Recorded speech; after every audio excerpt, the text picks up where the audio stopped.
Videos part introduction and part response, and the part response is to David Wood.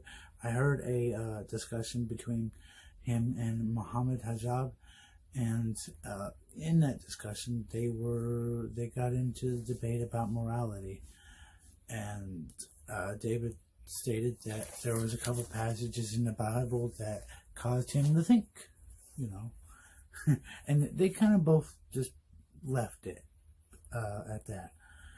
Well, I have to agree with you, David Wood. There are passages in the Bible that makes me think too, like this one, David.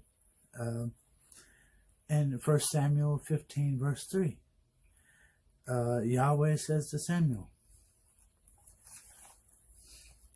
"Now go and smite Amalek, and utterly destroy all that they have, and spare them not, but slay both man and woman, infant and suckling, ox and sheep, camel and ass."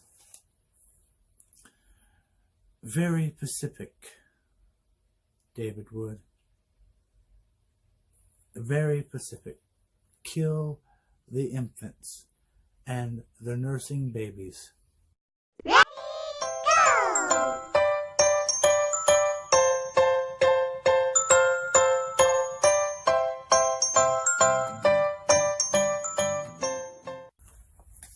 I feel you.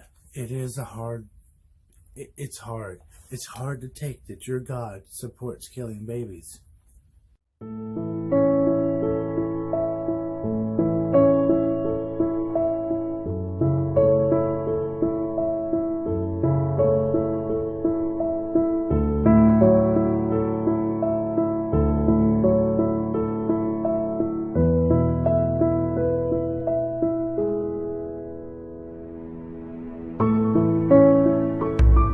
Mother, help me.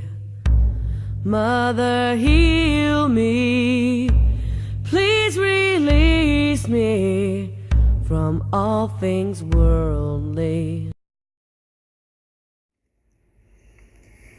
The question I have is, looking at a lot of your content online in the past week or two, I found that seemingly, you can correct me if I'm wrong, yeah?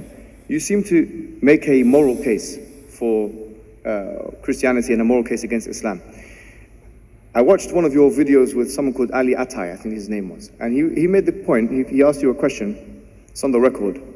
He said, if Jesus, and this is what we've been talking about today, is the author of the Old Testament, if Jesus is the author of the Old Testament, how can you explain all of the things which you deem as immoral? These are your words. There are lots of bad things in the Old Testament. Now, if Jesus is God, and he's the author of the Old Testament, and he has bad injunctions, how can you reconcile the fact that God, a maximally perfect good being, could give us bad injunctions?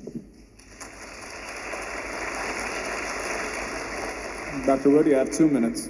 Yeah, I don't recall saying bad things. I'll have to take a look at the clip.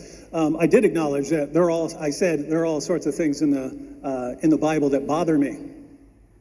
I do recall saying that.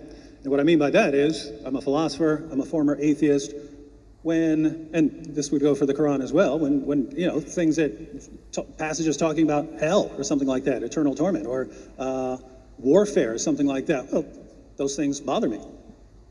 That doesn't mean I reject that they're from God. I say, okay, those are things. I'm always wrestling with issues, Old Testament and New Testament, and with the Quran as well. So as far as the moral case, If we're talking about Old Testament passages, looking at those things, yeah, I would say these things, they're, you know, the 1 minute left. entering the land of Canaan and fighting the Canaanites and so on. Those things, they make me wonder sometimes. But if you believe that Jesus rose from the dead, then you have to say, okay, if Jesus rose from the dead, then if I'm going to listen to anyone tell me about God, I'm going to listen to Jesus.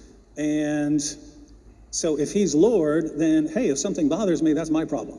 Right? That's my problem. That's something I have to wrestle with. God accepts it. We have to wrestle with things. The Psalms are filled with people really, really wondering why certain things are happening.